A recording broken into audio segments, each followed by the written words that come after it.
Charisma Quotient. I'm your host, Kim Seltzer, a dating and makeover expert, where I will help you build confidence, make connections, and find love from the outside in.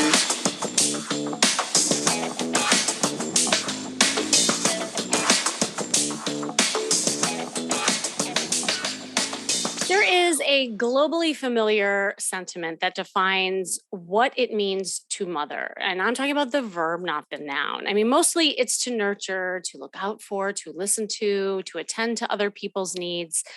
And when your primal human need to feel valued and loved is being met, mothering is happening. And as it turns out, you can actually mother yourself. I don't know if you've ever thought of it that way, but yes, not only can you mother yourself, but it is something that is so essential to do, especially when it comes to attracting love. So, though nurturing is deemed as a woman's inherent role, I mean, you can do this no matter who you are. I mean, you could be a man, a woman, or any other gender that you identify with. But if you are a caretaker and used to helping others over yourself, and the word self mothering just sounds awful to you, then I want you to really listen closely, because being a caretaker is a beautiful thing. But when your focus is too much on others, you end up feeling depleted, resentful, overworked, angry, and then you end up attracting, guess what? Lopsided and toxic relationships. And the reason that is that you might do things like people pleasing, shape shifting, right? Like trying to be something that you're not or please others, passive aggressive behaviors, not really being direct with what you want. And then you also might have a really hard time setting boundaries. And so what ends up happening is that the takers love you because they'll take all of that you're giving them, right? I recently worked with a woman who was the quintessential mother to everyone else but herself, and she always did everything for everyone. She never asked for help. I think she was a nurse, if I remember right, on top of it. She just did everything on her own, and she really spoke about what she wanted or how she felt. And because of it, she attracted men that would really treat her poorly. And she accepted it because she didn't want to cause problems. She didn't want to make waves. Conflict was really hard for her. And she didn't want to feel rejected. So she just never focused on, her needs and what she valued.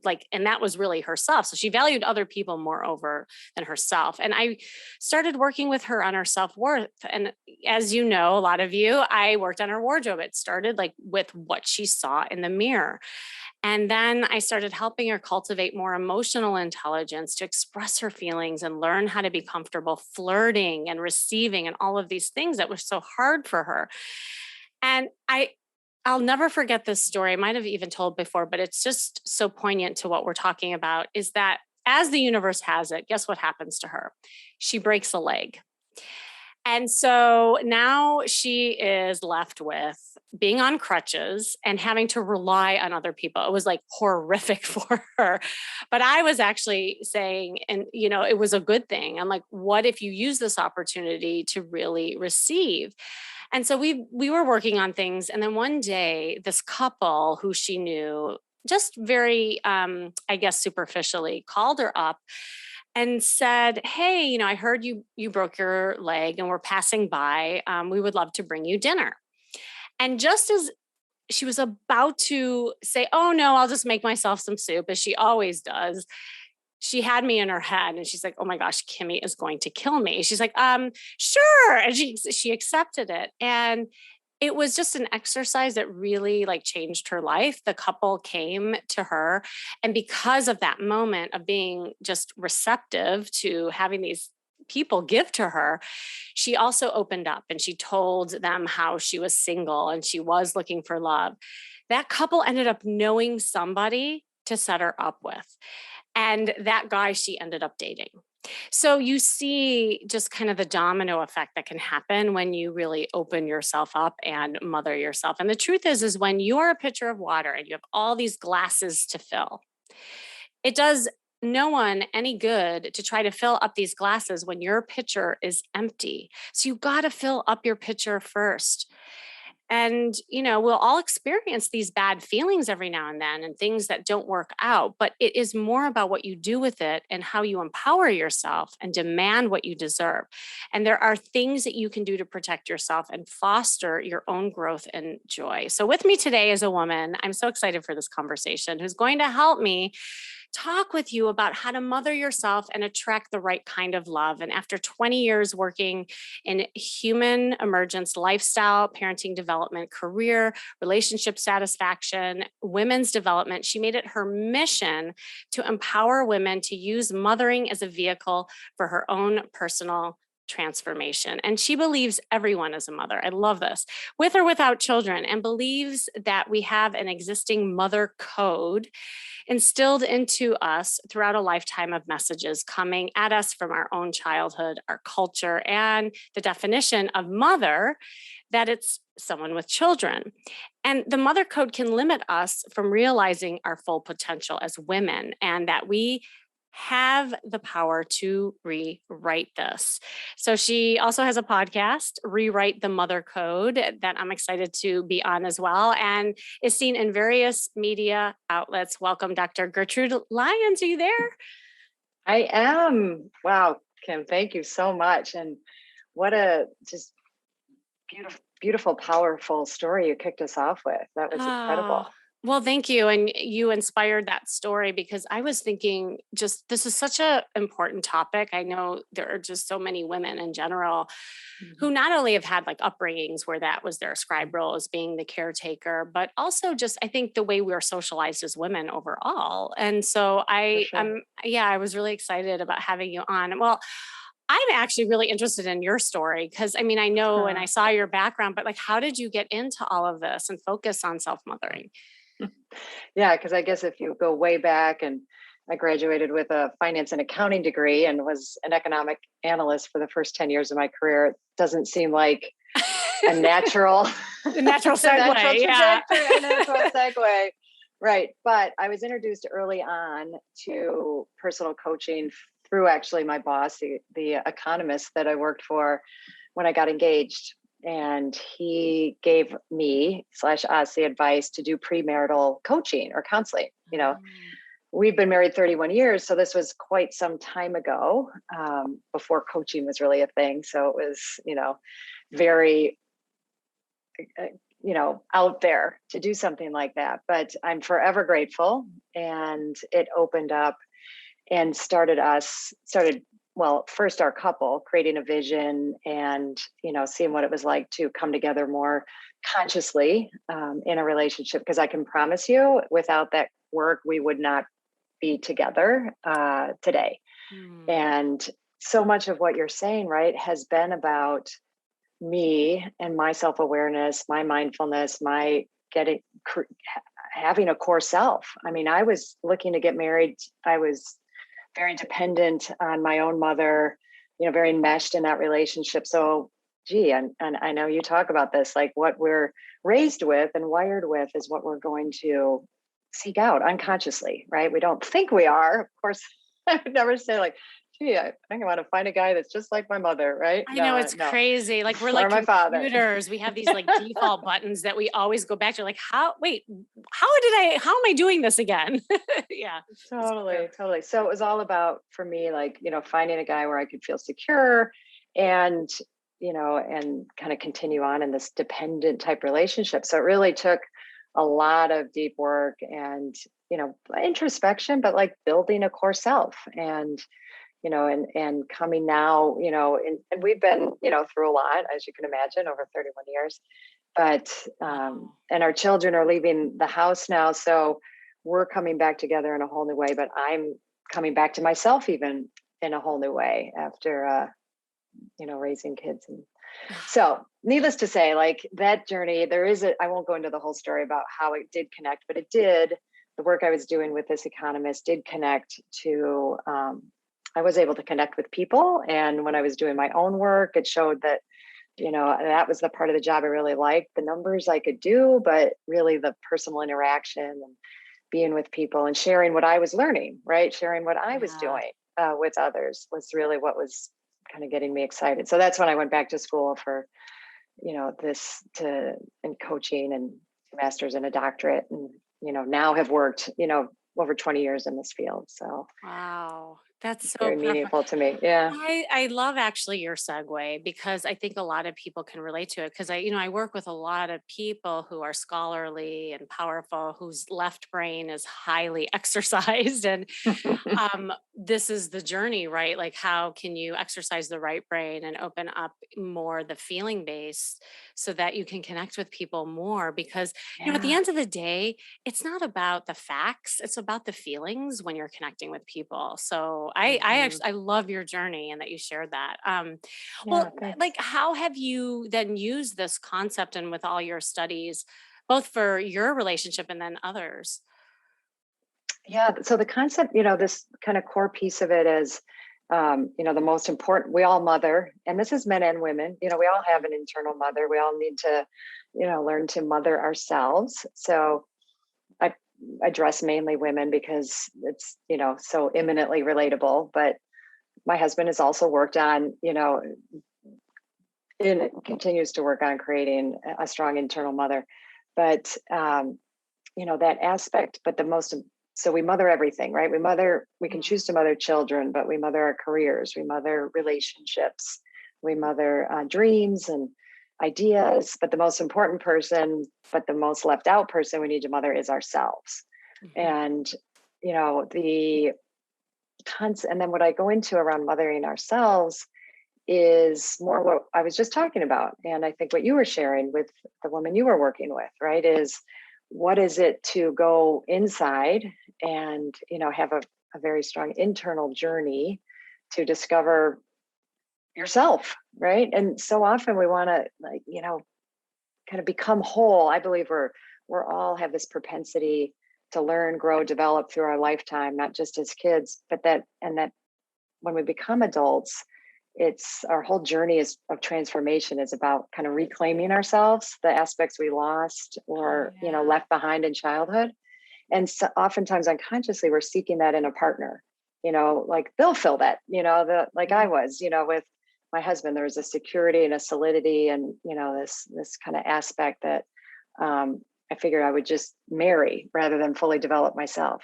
So oftentimes, when we're often looking for these aspects of ourselves, and but then when conflict occurs and we get in relationship, we think something's wrong with that, but it's not. It's actually 100% right on, and can take us on our journey, right? But we have to know ourselves first. That was one of the best advice this couples coach, Dr. Bob Wright, gave Mhm. us at that time when we were getting married was, okay, great, you're setting off as a couple, you have this vision as a couple. Now the best thing you can do for your couple is work on yourself. And Yeah. so the mothering yourself is this self-awareness. It is finding out what your triggers are, what makes you tick, so you can, when you get in relationship, you can be more aware. You can, really kind of dig in a whole different way rather than see that as something that's going to make you whole, or complete in some way. Yeah. No, I love it. And there's such a kind of buzz going on about, self-love and self-care and that kind of thing. And I think a lot of people listening to this is like, yeah, I really should do that, but then they don't know how. It's the how Oh, to. And I wondered, like, are there certain strategies that you can like give people to get started? Because I think it's yeah. overwhelming for some people to think about. It almost feels selfish for them, like Yeah, how it can I does. focus Like, on oh, myself? this Yeah. total focus on myself as you were sharing. I'm like, yeah, I think sometimes when people hear it, they are going to equate it with like narcissism or something, like just, Exactly. oh, then it's Exactly. all about me. And it's so different from that, it's just not that at all. Well, I mean, the first thing I would say is this is a journey that you shouldn't do alone, right? And getting Yeah. support and, having a coach like you, I mean, obviously me too, but that can guide you on it, because how are we supposed to know how to do this, and there's so much research and everything showing. You can read books about it, that will help you about what 5%, to make a change, or 10, and even just a standalone seminar. But it really is the ongoing coaching, having somebody in your corner to because it's hard, I think It it's the is. most courageous work to do, to explore yourself and explore your interior. I think And it's more courageous than jumping off, like than, yes. I don't know, bungee jumping or climbing a mountain. But yeah, go It's ahead. so true. No, no, no. I just had a thought about that. And this is so, I'm like, I love that you started here because it's almost meta to what we're talking about. Because so many people who feel more paralyzed in this area rule with more of their thoughts and they're in their head. And Mhm. so listening to podcasts, well, I hope you continue listening to my podcast, you Of listening course. and Dr. Gertrude. But it's a starting point for sure, but Yeah. it's also Yeah. a comfort zone, right? So you can listen to all this information and think about it, but it's another to actually feel. And taking care of yourself is a feeling. And so I like that Yes. you're starting with that because that's I Uh, think the first thing. Yeah. yeah. And to have somebody, kind of there with you as you go into that territory. I'm just not gonna lie. It's so important. If however you can find to do that. But then, and I heard you reference, building your emotional intelligence, right? I think that's one of the, and when I work with people also, it's one of Mm, the first areas that we really have to open up to and explore. Because most of us grew up in spaces or that where our emotions were not acceptable, yeah. or they're muted in some form or another. And I mean, I even knew better. And I know that I've muted my children's emotions to some degree. We took some steps. I'm not going to, put that down, but it really is a big journey. So, having, and then, as you were saying, having assignments around Hmm. raising your awareness.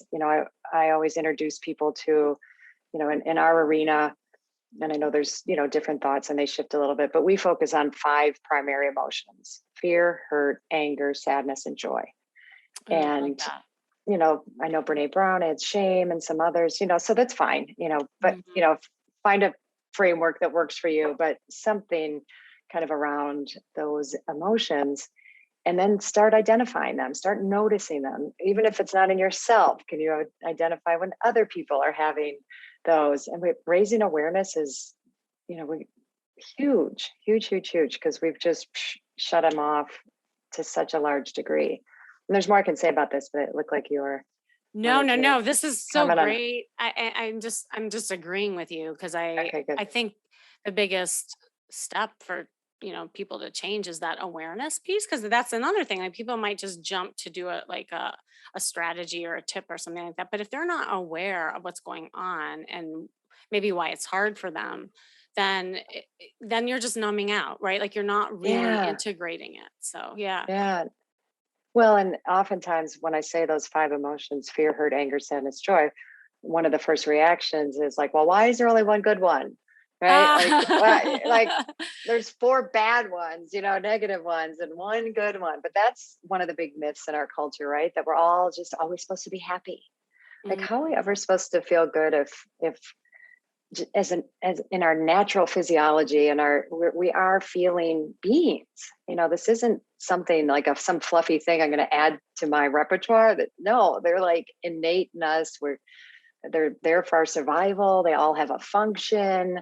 They're very pragmatic. So even if you come at it from a just simply like physiological, this is good for my health, to have some flow and Absolutely. acknowledge of my emotions and stress levels. And there's so much research, right, as you know, on the physiological and the stress levels when we can just name an emotion that we're having, right? Oh my And gosh, so much so. And it's interesting that you said that about the negative and the positive. I actually see it both ways because, I'll talk to people and on the other side of the coin, they only associate feelings with bad feelings. Like, yeah, no, there's good feelings too. So to your point, I think just labeling them both and where the sticking point is for you is what's important. And like I actually have people download an app when I'm working with them yeah. to record every time they're having an emotion so that Oh, they get cool. that awareness piece. And it's interesting because you see patterns within yourself. And um yeah, like one woman I was working with, she's like, "Oh, well, I thought by expressing feelings you meant it's only the bad feelings, like TMI, kind of thing." I'm like, No, like the fact that you're thinking that is also something to be aware of, like Yeah. what about when you're excited and you're passionate? Like that's where attraction happens too. So she was just like Right. scared overall to express anything. Oh my gosh, just when you brought that up, um, Kim, around our attractiveness and our emotions. I Yeah. don't know if you've noticed this, but working with people, and I'll sometimes put a mirror up after, we have this belief like, oh my God, if I'm sobbing, I look terrible. Or if we think of us and our full emotions as ugly and messy. And, I'll often reflect that back to them. People are just never more radiant.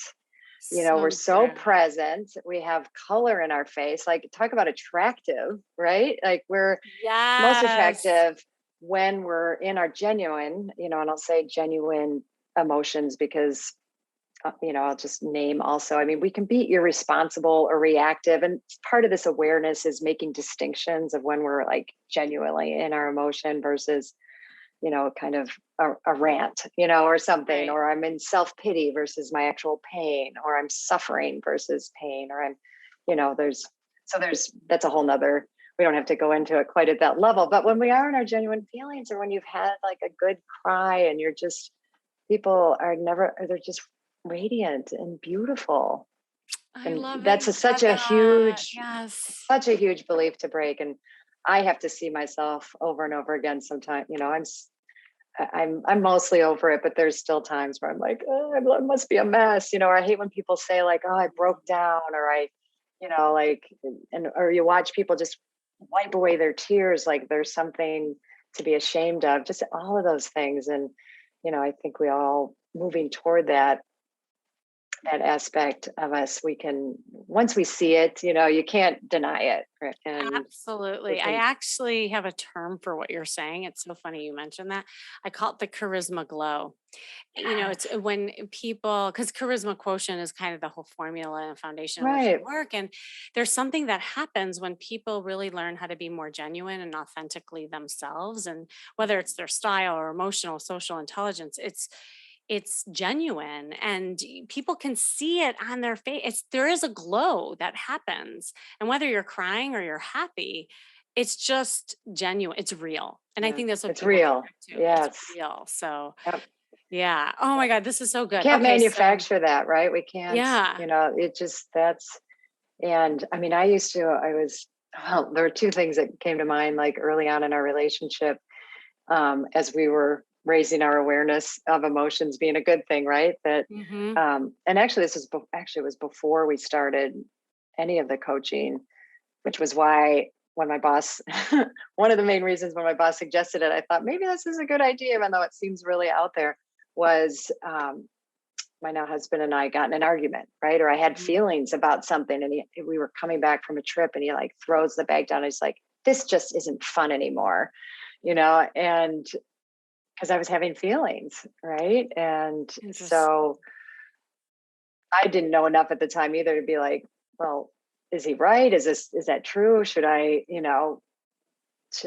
dampen them, and revert back? But luckily, we moved into territory that allowed us to bring that forward and created a container and a space for us to explore, and that's why, again, like coaching is so helpful because, you need a safe space to go into this territory that's so unknown, so new and can feel really dangerous, especially if you grew up in spaces that where emotions weren't responsible, Oh where yeah. anger was very irresponsible, or mental illness wasn't tended to, Mhm. and strong emotions, uh, you had parents that didn't know how to deal with them, so they dealt with them irresponsibly. So Yeah. that's, of course, that's good. That's a big belief that's wired in, that you have to have a lot of compassion for, but we don't want it to stop us. We want to go into it. Well, and that's really common when you're like an overcare taker, people pleaser, because if emotions are scary, then I call it shapeshifting. You'll shapeshift into something else, to just to please others because you don't want any. like, conflict or bad emotions to happen out of it. I love Mm. your example that you had with your husband, and like kudos to the two of you that you worked through that, because if you didn't have that awareness and the two of you didn't work on it, that's when I think a lot of couples also are go apart, because if you didn't show yourself in the beginning and then all of a sudden you're showing yourself, it's like, who are you? Yeah. And so I love that you work through that. And that's why I encourage people when they're new daters to just show people who you are and Put express, it all out there, get right? it out. Yeah. Yeah, exactly. Okay, so this is really good. The emotion piece is obviously a big part of mothering yourself. Is there any other strategy that you teach people? Yeah. So once you start kind of playing in this arena of your emotions, right? And first the awareness of them, then the naming them, and then the full expression of them, and seeing that how much that can really work. Then you can start doing other things in relationship. And I'm going to name this. I'm not going to say this is an easy next step, but I like to put it out there as the possibility when I talk about the transformational opportunity in mothering. Mm, um, so it's transformational to get back in touch with our emotions for sure, but it's then through this self-awareness and knowing myself and being able to notice through my emotions the triggers in my partner, or in a relationship or someone dating, that, oh, like, why is that thing he just said just sending me through the roof, or if you have yeah. children or something, like, why was I just so triggered? That I can name a place in my own development. We have a whole developmental model called the right developmental model that allows you to place yourself in some place in your upbringing where you didn't get tended to, or what that person is saying or doing triggers, something negative, a wound. And it doesn't have to be exact, but that feeling is there.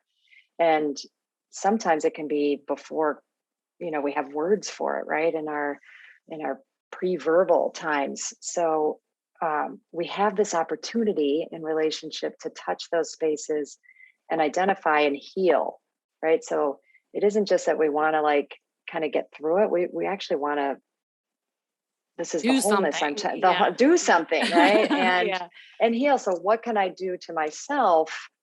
For, how can I mother myself in that moment that I just had this trigger? I just identified a feeling. I just realized that this is triggering something from my past. I can name it, but I, I didn't get tended to in a way. So I can tend to myself, right? I can, and that's where things like self-soothing strategies come in. Mhm. And it can be, in the moment. It might be naming the feeling. It might be taking a breath in that moment, but not just to, like, get through it, but to calm my nervous system, so that I can respond responsibly, so I can give that little me what I didn't get at the time to deal with this, triggering situation.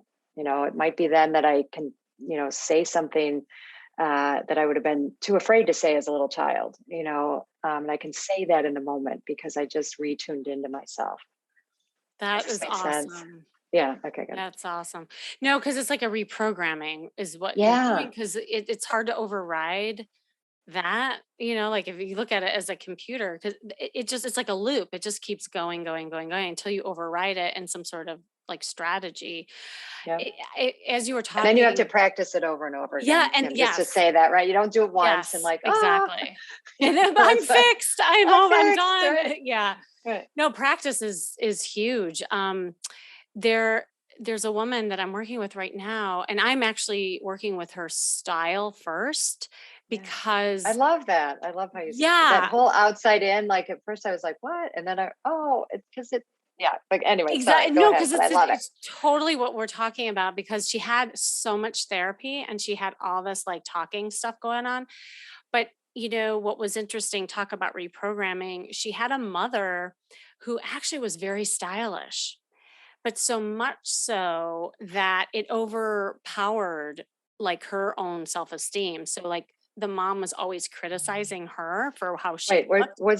was this coaching session with me, Kim? Like you just named my whole Oh exact my dynamic with God. my own mother. But yeah, please go on. I love to Oh always my hear God. Isn't that more. fun? Maybe there's this like, yeah, I'm feeling the juju Totally. there with what, Yeah. well, no, because it was a very powerful reprogram for her.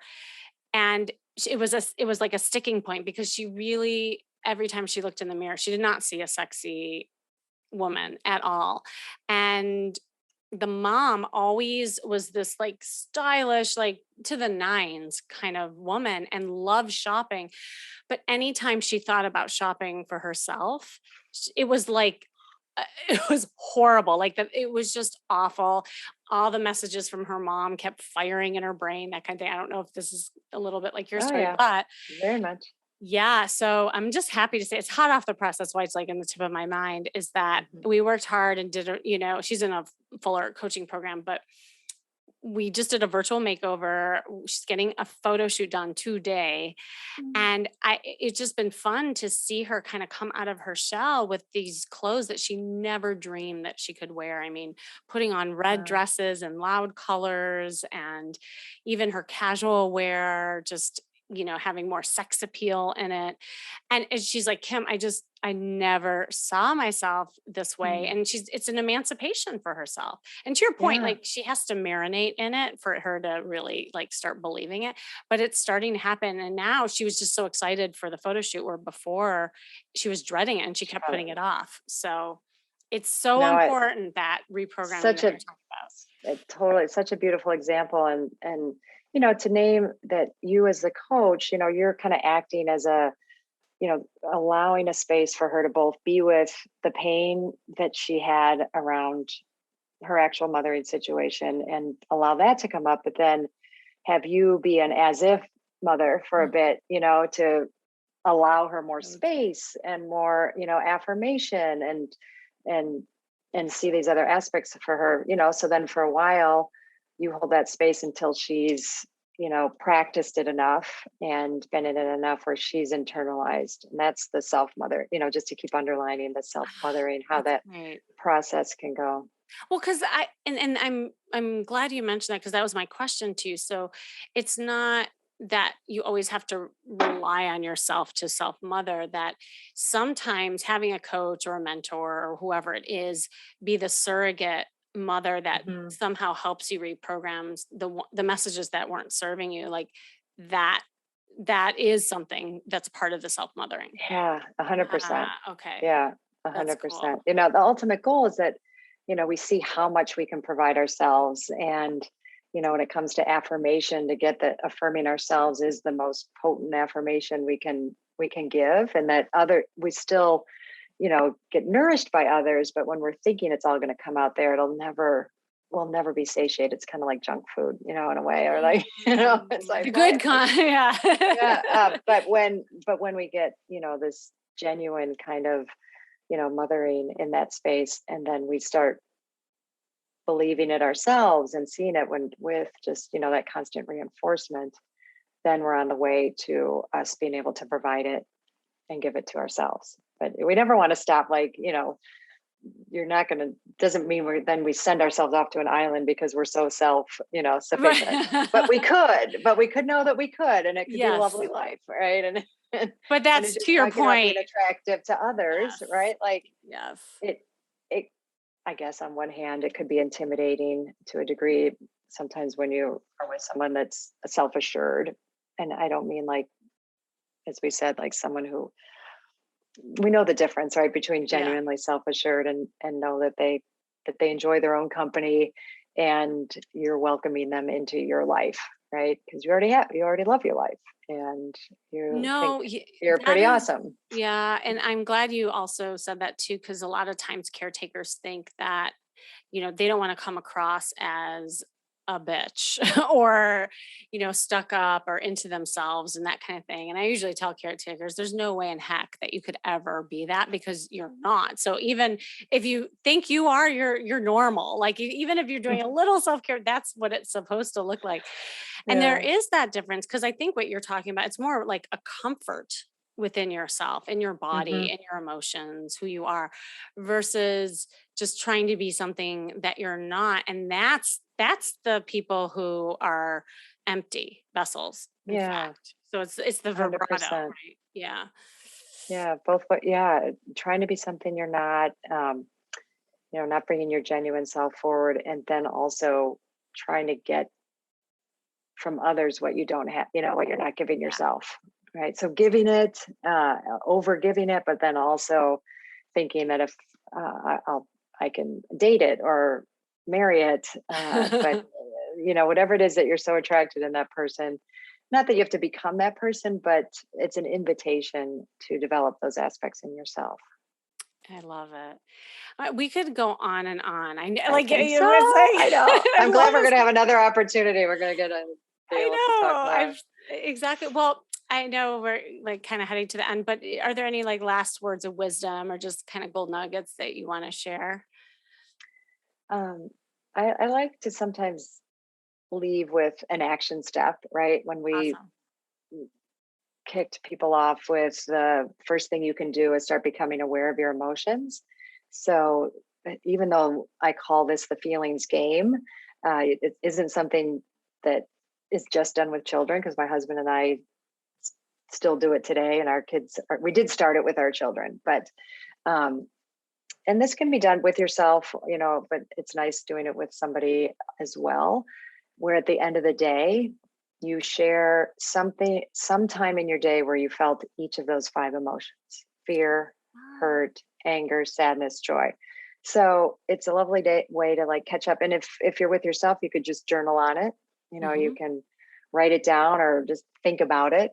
Bring back to awareness, some time in each day. And if anybody says like, "Oh, I didn't feel any hurt today," it's just you did. You're just learning to become aware of it, because we're hurt all the time. We feel all those feelings like constantly. But then if you are doing it with somebody in relationship, it's a great way to kind of bring yourselves uh, current in your day in a way. So I love giving that assignment. That's awesome. I and me too. Like, and you could tell, like we're both coaches. Like the just those action things is so Hmm. important. And I love also the notion of just doing it for yourself, like journaling it. It Yeah. doesn't even have to be with somebody. That's great. No. That's great. No. Where can everyone find you? You're Okay. awesome. Well, you mentioned at the beginning, I do have a podcast, Rewrite the Mother Code with Dr. Gertrude Lyons. I'm also on Instagram at Dr. Gertrude Lyons. I have a website, www.drgertrudelyons.com, and also on LinkedIn, Dr. Gertrude Lyons. So there's a theme, right? Yeah. You can find me that way. Just look up Dr. Gertrude, you'll be Yes, good. exactly. Well, Find one it's way or been another. awesome having you. I loved this Yeah. conversation. Excited to talk more on your podcast. So definitely check her Me podcast out too. too. And thank you for joining me today, you listening. This has been the Charisma Quotient. I'm your host, Kimmy Seltzer. And remember, you can build confidence, make connections, and find love from the outside in. And if you want to know more, make sure you go to my site, kimmyseltzer.com. And if you listen to this and you are struck with knowing that you are focusing way too much on other people and you want to learn how to empower yourself to attract love, hop on a call with me. We'll map out a strategy, will help you get in touch with Dr. Gertrude. Just take action, as we were saying. And remember, working on you is working on your dating life. That's all for now.